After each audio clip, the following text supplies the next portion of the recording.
benvenuti a tutti dal garage, questa volta dal garage. Diciamo che uno dei punti non forti della Guzzi 85 TT è il fatto che quando scalda batte in testa, è un problema enorme. Allora io sto cercando di capire come risolvere questo problema, soprattutto l'Euro 5, che quando sei in mezzo al traffico fa un casino micidiale, c'ho sempre paura che ti sputi, che ne so, un'asta, un bilanciere fuori da un cilindro.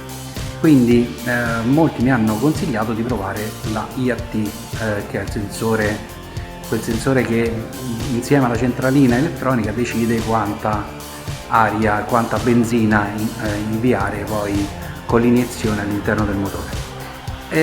Mi hanno consigliato la Belinasso. Io ho chiamato Andrea, mi pare si chiama così, Andrea Bruno o Bruno Andrea, adesso scusami ma non so benissimo nome e cognome da che parte stanno, e proverò a montarla sulla mia V85 TT. Quindi adesso vediamo che succede.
Sembrerebbe ok.